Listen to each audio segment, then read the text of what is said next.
వేదికగా 72వ జాతీయ మహిళా కబడ్డీ ఛాంపియన్షిప్ అట్టహాసంగా జరుగుతోంది.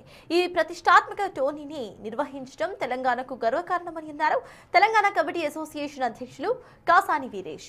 ఇండియన్ రైల్వేస్ తో సహా మొత్తం 28 జట్లు పాల్గొన్నారని, మహిళా క్రీడాకారిణులకు అద్భుతమైన వేదికగా నిలుస్తాయని అన్నారు ఆయన.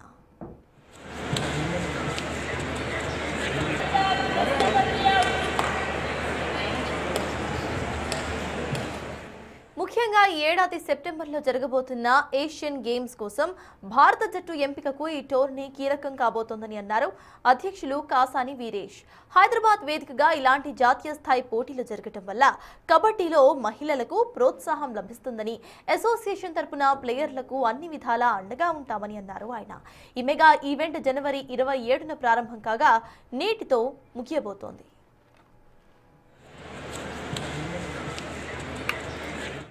72nd senior national for women kabaddi championship Telangana kabaddi association వారి ఆధ్వర్యంలో జరుగుతుంది.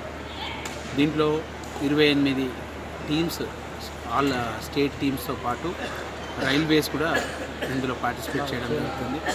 ఈ యొక్క టోర్నమెంట్లో రేపు సెప్టెంబర్లో జరగబోయే ఏషియన్ గేమ్స్కి సంబంధించి ఇండియన్ ఉమెన్ కబడ్డీ టీమ్ని, ప్రాబబుల్స్ని ఈ టోర్నమెంట్ ద్వారా వాళ్ళు సెలెక్ట్ చేయడం జరుగుతుంది. దాంతోపాటు ఈ యొక్క ఉమెన్ కబడ్డీ లీగ్ కూడా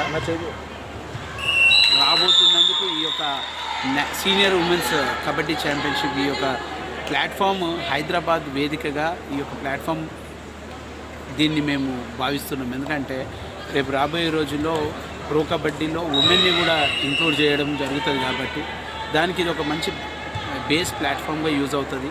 ఈ యొక్క టోర్నమెంట్స్ జరగడం వల్ల ప్లేయర్స్కి ఎక్కువ అవకాశాలు ఇవ్వడం, దాంతోపాటు ఉమెన్ కబడ్డీని కూడా ఎంకరేజ్ చేయడం జరుగుతుందని